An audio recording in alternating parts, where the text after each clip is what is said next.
శ్రద్ధగా ప్రభు మాటలు వినండి. దేవుడు మిమ్మల్ని దీవించునుగాక. ఆది కాండము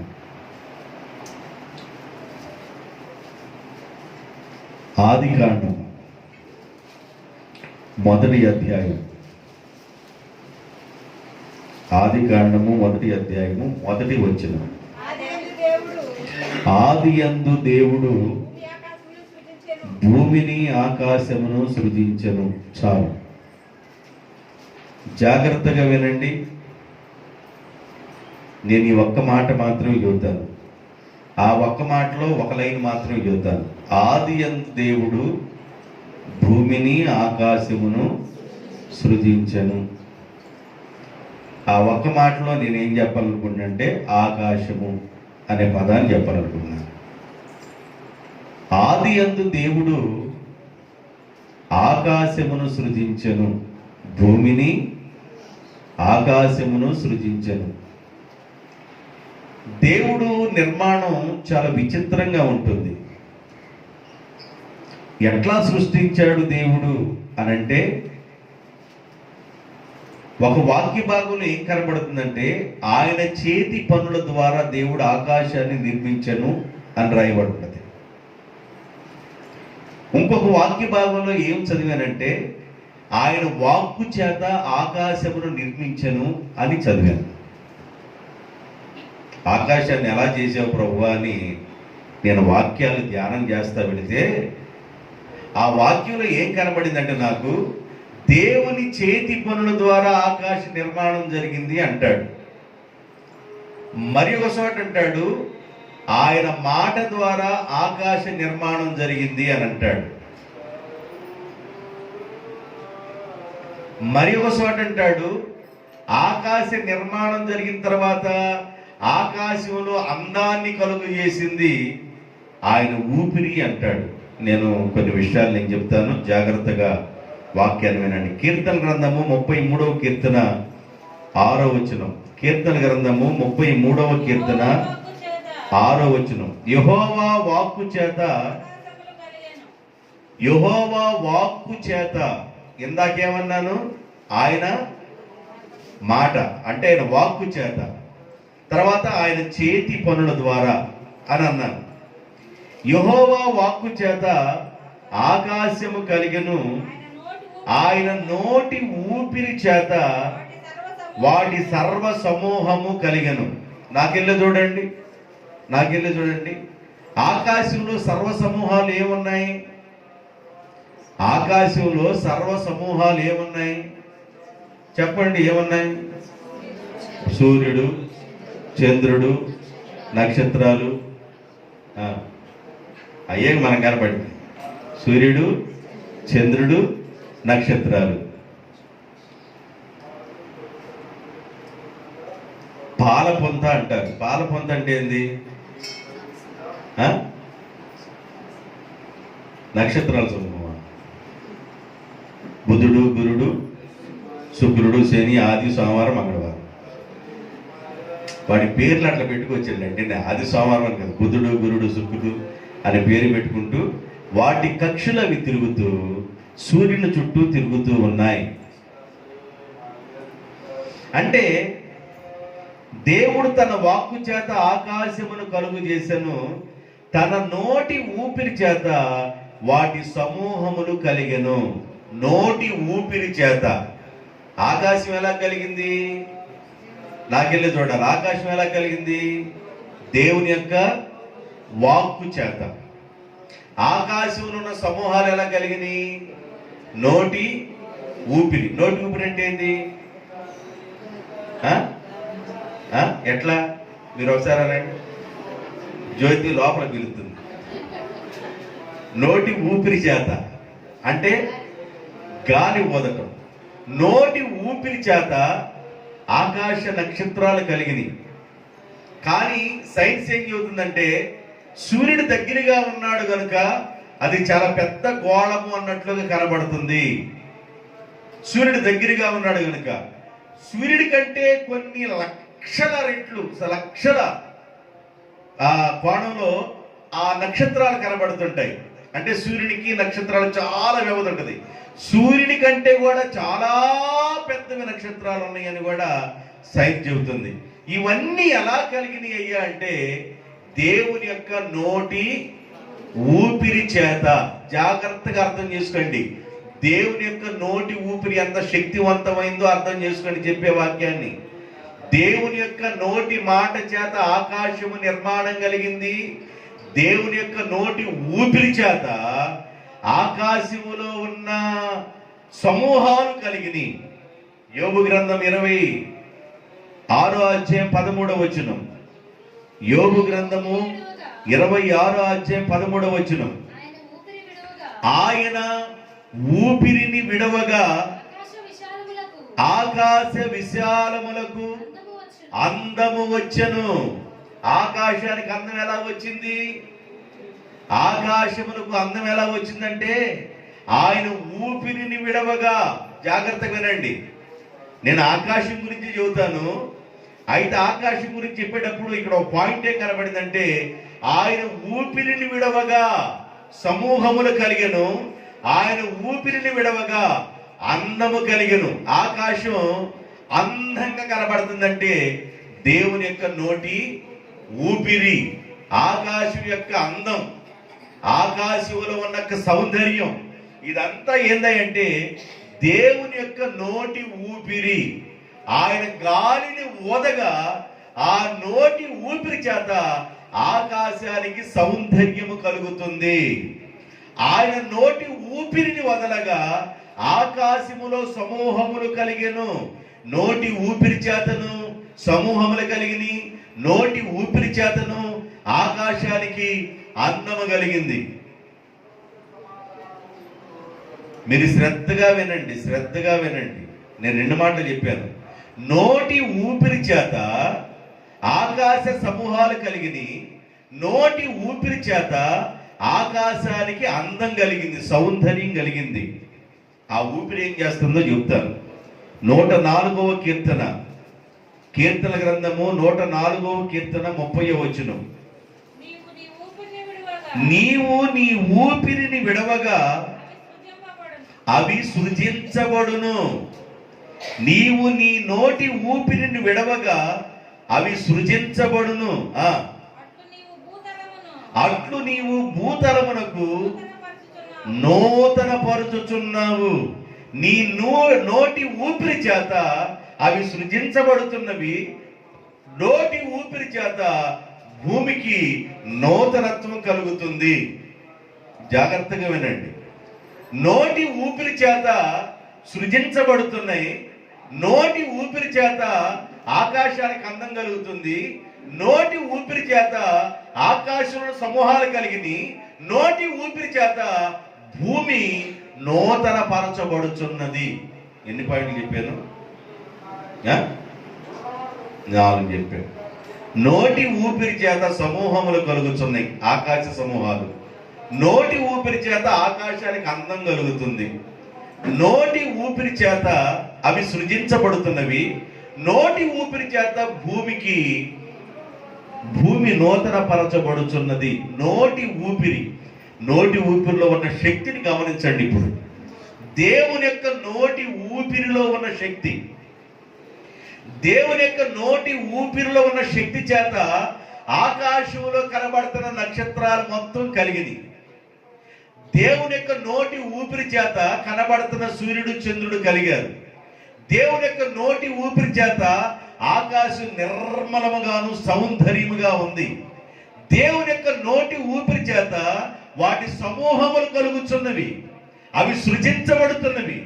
దేవుని యొక్క నోటి ఊపిరి చేత భూమికి ఏం కలుగుతుందంట? నూతన పరచబడుచున్నది. ఎక్కడో అమాయకం వినబాకండి, అమాయకం ఎక్కడో మైండ్ పెట్టి వినబాకండి. నేను చెప్పే మాటలన్నీ హృదయంలోకి వెళ్ళాలా. దేవునికి స్తోత్రం. దేవుని యొక్క నోటి ఊపిరి ఏం చేస్తుంది అనే ప్రశ్న ఒకవేళ వేసుకుంటే వరుసగా నీకు ఆన్సర్ రావాలి. దేవుని యొక్క నోటి ఊపిరి ఆకాశ నిర్మాణమును అంటే సౌందర్యాన్ని కలుగు చేస్తుంది. ఆకాశంలో ఉన్న సమూహాలు కలుగు చేస్తుంది. ఆకాశంలో సమూహాలు సృష్టిస్తుంది. భూమిని నూతన పరుస్తుంది. దేవుని యొక్క నోటి ఊపిరి ఎంత శక్తివంతమైందో ఈ రోజు దేవుని యొక్క నోటి ఊపిరి నీకు అర్థం కావాలి. ఆకాశములో ఉన్న నక్షత్రాలన్నీ దేని ద్వారా కలిగినవి? దేవుని యొక్క ఊపిరి ద్వారా కలిగినవి. ఆయన గాలిని ఓదగా నక్షత్రములు వాటి వాటి స్థలాల్లో అలాగ పెరిగిపోయినట్లుగా పెరిగిపోయింది. ఆయన నోటి ఊపిరిని వదలగా సూర్యుడు సృష్టించబడ్డాడు. ఆయన నోటి ఊపిరిని విడవగా చంద్రుడు సృష్టించబడ్డాడు. ఆయన నోటి ఊపిరిని విడవగా ఆకాశం నిర్మలముగాను సౌందర్యముగా కనబడుతుంది. ఆయన నోటిని ఊపిరిని విడవగా భూతలము నూతన పరచబడుచున్నది. నిర్గమాకాండం 15వ అధ్యాయం 8వ వచనం. నీ ఊపిరి వలన నీళ్లు రాశిగా కూర్చబడిను. ఏ నీళ్లు? ఇజ్రాయేల్ ప్రజలు ఎర్ర సముద్రంలో ప్రయాణమై వెళుతున్నారు. ఇజ్రాయేల్ ప్రజలు ప్రయాణమై వెళుతున్నప్పుడు వాళ్ళకి ఎదురైన సముద్రంలో ఉన్న నీరు రాశిగా కూర్చబడింది. అంటే ఎలా కూర్చబడింది అంటే దేవుని యొక్క ఊపిరి. కానీ బైబిల్లో చదివినట్లే ఏం కనబడింది అంటే తూర్పు గాలి చేత సముద్రము 2 పాయలాయిను అని రాయబడి ఉన్నది. తూర్పు గాలి ఎలా వచ్చిందంటే దేవుని యొక్క నోటి ఊపిరి. అంటే ఎంత బలమైన గాలి ఆయన నోట నుండి వస్తుందో అర్థం చేసుకోవాలి. అంత బలమైన గాలి సముద్రమును పాయలుగా చేసి నీళ్లను రాశిగా కూరుస్తుంది. నీళ్ళని ఏం చేస్తుందంట? రాశిగా కూరుస్తుంది. తర్వాత ప్రవాహ జలాలు అలాగ ప్రవహించుకుంటూ వెళ్ళే జలాలు కుప్పలుగా ఆగిపోయినాయి. అగాధములో ఉన్న జలాలు సముద్రపు మధ్య గడ్డగట్టెను. దేవుని యొక్క నోటి ఊపిరి చేత ఏం జరిగింది?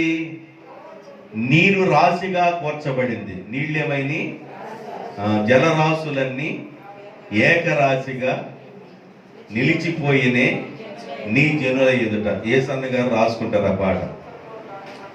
జలరాశులన్నీ ఏకరాశిగా నిలిచిపోయేనే నీ జనుల ఎదుట.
హల్లెలూయా.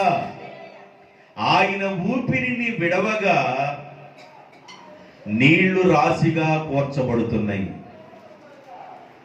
సముద్రంలో ఉన్న నీళ్లు రాశిగా కూర్చబడాలంటే ఎంత గాలి రావాలి?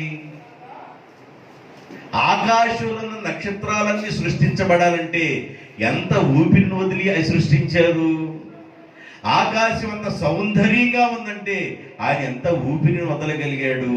అంటే దేవుడు ఎంత శక్తివంతుడో దీన్ని బట్టి నీకు అర్థం కావాలి.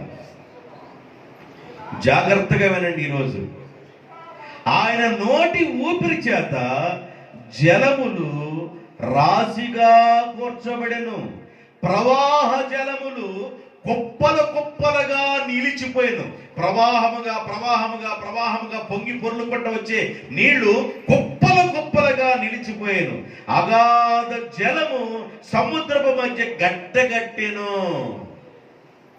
అంటే దేవుని నోటి ఊపిరి ద్వారా ఏం కలుగుతుంది? సముద్రపు అగాధములో ఉన్న జలాలు దేవుని ఊపిరి చేత గడ్డగడుతున్నాయి. ప్రవాహ జలములు కుప్పలు కుప్పలుగా కూర్చబడుతున్నాయి. దేవుని ఊపిరి చేత నీళ్లు రాశిగా కూర్చబడుతున్నాయి. దేవుని ఊపిరి చేత ఆకాశంలో సమూహాలు కలుగుతున్నాయి. దేవుని ఊపిరి చేత ఆకాశమునకు సౌందర్యం కలుగుతుంది. దేవుని ఊపిరి చేత నిర్మాణము జరుగుతున్నవి. దేవుని ఊపిరి చేత భూతలము నూతనపరచబడుచున్నది.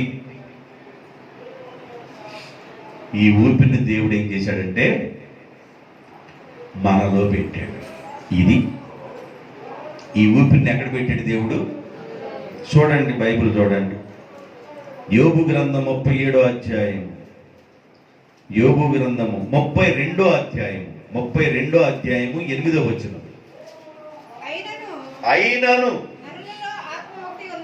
నరులలో ఆత్మ ఒకటి ఉన్నది, సర్వశక్తిమంతుడైన దేవుని ఊపిరి వారికి వివేచన కలుగు చేయును.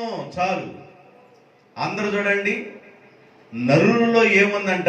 సర్వశక్తిమంతుడైన దేవుని ఊపిరి.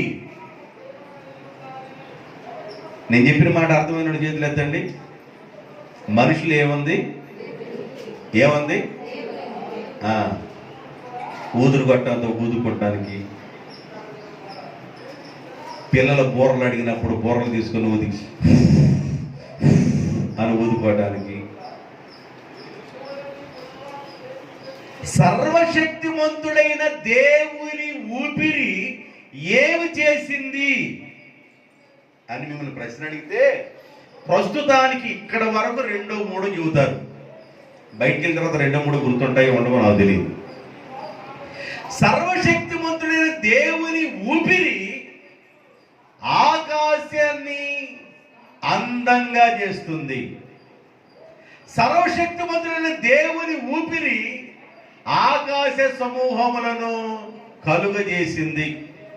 సర్వశక్తిమంతుడైన దేవుని ఊపిరి భూతలమును నూతన పరుచుచున్నది. సర్వశక్తిమంతుడైన దేవుని ఊపిరి నీళ్లను రాశిగా కూరుస్తుంది. సర్వశక్తిమంతుడైన దేవుని ఊపిరి ప్రవాహ జలములను కుప్పలుగా కూరుస్తుంది. సర్వశక్తిమంతుడైన దేవుని ఊపిరి సముద్రపు అడుగు భాగంలో నీళ్లు గట్టగట్టేటట్లుగా చేస్తుంది. సర్వశక్తిమంతుడైన దేవుని ఊపిరి. అదే ఊపిరి నేను మానవులలో ఉంచి ఉన్నాను. మనుషుల్లో దేవుడు ఏ ఊపిరి ఉంచాడు? సర్వశక్తిమంతుడైన దేవుని ఊపిరి ఉంచాడు. అంటే దేవుడు ఏ ఊపిరైతే కలిగి ఉన్నాడో ఆ ఊపిరినే నీలో నాలో ఉంచి ఉన్నాడు. అందుకని యేసు ప్రభు శిష్యుల కోసం ప్రార్థన చేసినప్పుడు వాళ్ళ మీద అని ఊదాడు. ఏమూదాడు? ఊపిరిని, గాలిని ఊదాను. దేవునికి స్తోత్రం. హల్లెలూయా. అంటే నోటి ఊపిరిలో ఏముంది చెప్పండి? నోటి ఊపిరిలో ఏముంది? సర్వశక్తిమంతుడైన దేవుని శక్తి ఉంది. నీ నోటి ఊపిరిలో సర్వశక్తిమంతుడైన దేవుని శక్తి ఉంది. నీ నోటి ఊపిరి అంత విలువైనది.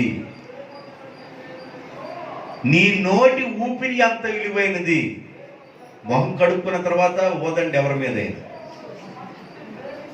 కడుక్కోకుండా ఊదేరు బాగన్నా బాబయ్య బాగన్నా బాబయ్య అనబాకండి దగ్గరికి వెళ్ళి కాస్త కడుక్కొని అప్పుడు బాగుండారా అని అంది. లేత ఏడు నుంచి ఆడ గుట్టుద్ది స్ప్రే కొట్టినట్టు.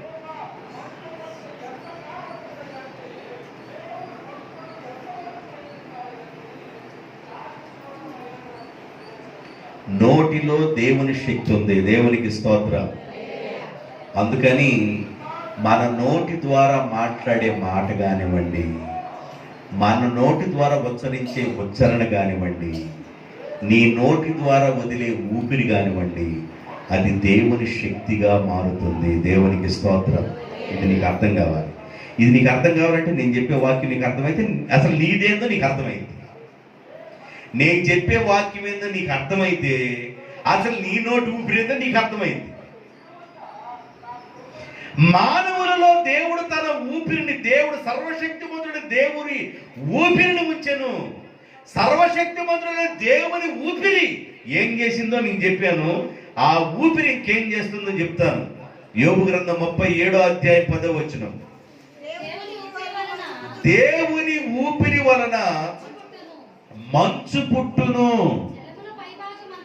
జలముల పైభాగమంతయు గట్టిపడును.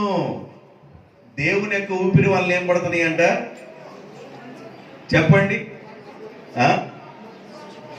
నవంబర్లో స్టార్ట్ అయిందా?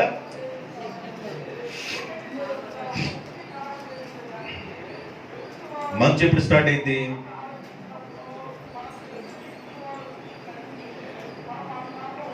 ఎండాకాలం ఎప్పుడు అసలుకి ఎన్ని నెలలు ఉంటాయి? 4 నెలలు ఉంటాయి. ఏ నెలలో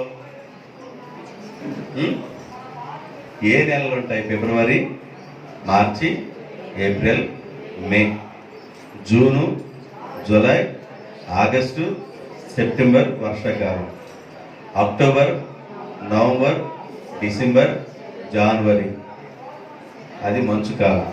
ఫిబ్రవరిలో కూడా మంచు పడతానే ఉండిద్ది, మార్చిలో కూడా మంచు పడుతుంది, ఏప్రిల్లో కూడా మంచు కనబడిద్ది. ఎండలు స్టార్ట్ అవుతాయిలే, లైట్గా కనబడుతుంది. దేవుని నోటి ఊపిరి ద్వారా మంచు పుడుతుంది. దేవునికి స్తోత్రం. ఇస్సాకు యాకోబుని దీవిస్తూ యాకోబుతో అంటాడు, నీ పొలము మీద మంచు ఉండునుగాక. దేవునికి స్తోత్రం. నీ పొలము మీద మంచు ఉండునుగాక. ఏసేవుని దీవిస్తుంటాడు, నీ పొలము మీద మంచు ఉండదు. నా వైపు చూడండి. ఇస్సాకు తన కుమారుడైన యాకోబును దీవిస్తూ నీ పొలము మీద మంచు ఉండునుగాక అంటే దాని అర్థమేంది? సర్వశక్తిమంతుడైన దేవుని ఊపిరి నీ పొలము మీద ఉండునుగాక.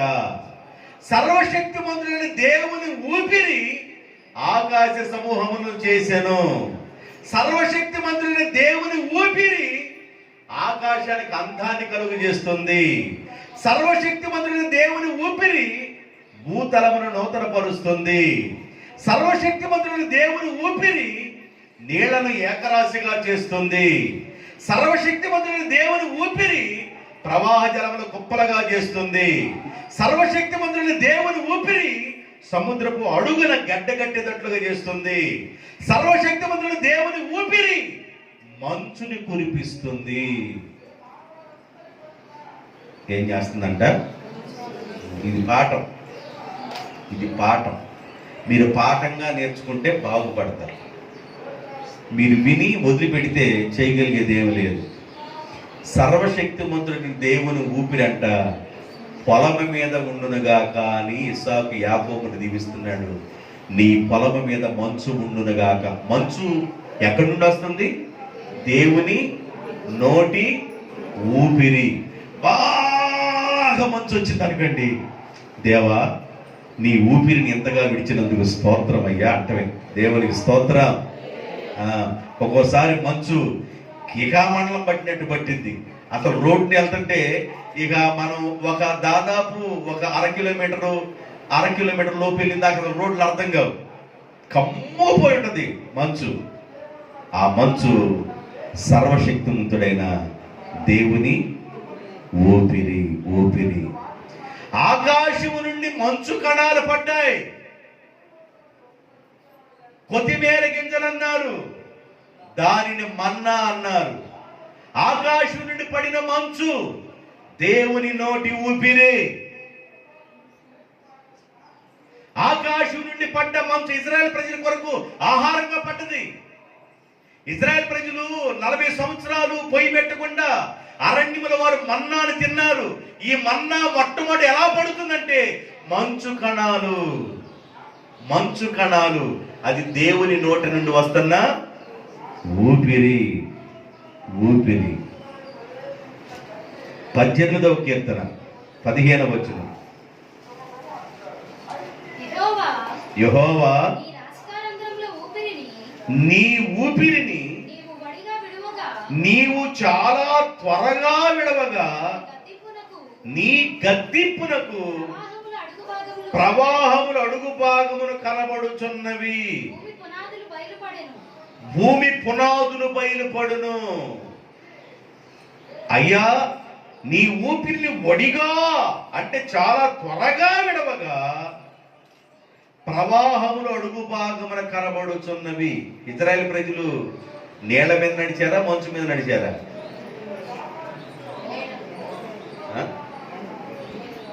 నీళ్ల మీద నడిచారా, మంచు మీద నడిచారా? ఇంకో మాట చెబుతారు, నీళ్ల మీద నడిచారా, మంచు మీద నడిచారా, ఆరిన నేల మీద నడిచారా? అని నువ్వు కరెక్ట్ చెప్పి వెళ్ళావు. మార్త మాటది మంచు మీద నడిచారు, నీళ్ల మీద నడిచారంటే అంటే నేను ఇంటికి ఇచ్చిందాక ఇజ్రాయెల్ ప్రజలు ఎట్లా నడిచారంట? ఆరిన నేల. దేవునికి స్తోత్రం. హల్లెలూయా. ఎట్లా గారిపోయింది ఇది?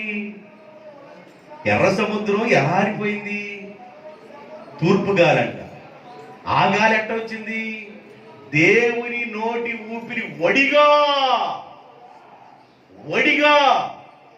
స్పీడుగా విడవగా, నోటి ఊపిరిని వడిగా విడవగా ప్రవాహము అడుగు భాగమున ఆరిన నేల అయిపోయింది. దేవునికి స్తోత్రం.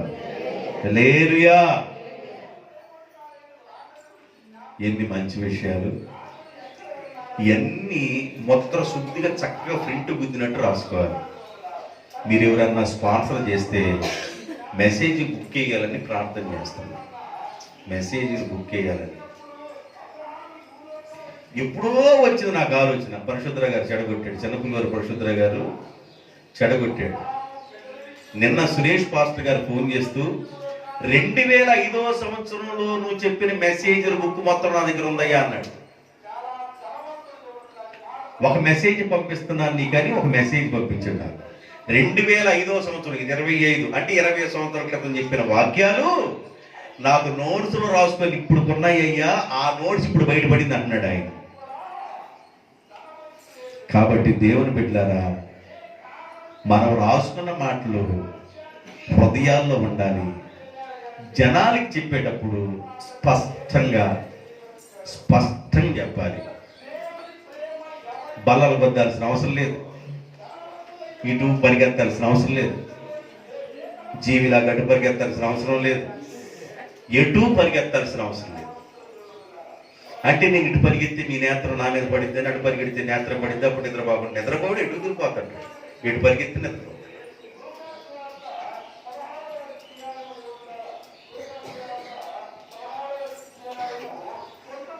నేను చదివిన ఒక వచనంలో ఆకాశము అనే పదాల గురించి ఒక్క పాయింటే చెప్పుకుంటూ వచ్చాను. నేను 3 పాయింట్లు చెప్పాలనుకున్నాను. ఒక్క పాయింట్ చెప్పుకుంటూ వచ్చాను. ఆ ఒక్క పాయింట్లో ఆఖరి వచనం చూడండి, 33వ కీర్తన 6వ వచనం. కీర్తన గ్రంథము 33వ కీర్తన 6వ వచనం. అమ్మా, యెహోవా వాక్కు చేత ఆకాశములు కలిగెను, ఆయన నోటి ఊపిరి చేత. చాలు చాలు చాలు చాలు అయిందా? మీరు చదివేశారు, అయిపోయింది. నెహెమ్యా గ్రంథం 9వ అధ్యాయం 6వ వచనం. నీవే అద్వితీయుడైన యెహోవా, నీవే అద్వితీయుడైన యెహోవా, నీవే ఆకాశమును మహాకాశములను, నీవే ఆకాశమును మహాకాశములను వాటి సైన్యములను, భూమిని దానిలో ఉన్నవన్నీయు, సముద్రము దానిలో ఉన్నవన్నీయు ఆయన సృజించెను. వాటన్నిటిని కాపాడువాడు. ఆకాశ సైన్యమునకు, ఆకాశ సైన్యము నీకు నమస్కారము చేయుచున్నది. జాగ్రత్త, ఇది రెండో పాయింట్. ఆకాశ సైన్యము నీకు నమస్కారం చేయుచున్నది. చెప్పండి, ఆకాశ సైన్యం అంటే మనకు తెలిసిన భాషలో చెప్పండి. ఆకాశ సైన్యం అంటే ఏందో చెప్పండి. 1 సూర్యుడు, చంద్రుడు, నక్షత్రాలు, ఆకాశము, మహాకాశం. ఎక్కడియే నీకు బయటికి వద్దు, ఈ వచనంలో ఆకాశము, మహాకాశములు, సూర్యుడు, చంద్రుడు, నక్షత్రాలు దేవునికి ఏం చేస్తున్నాయి? సూర్యుడు కూడా, చంద్రుడు కూడా, నెలపడుపు చూసి కూడా మనం నమస్కారం చేస్తున్నామా? నెలపడుపు మనకు నమస్కారం చేస్తున్నాం. ఎవరికి?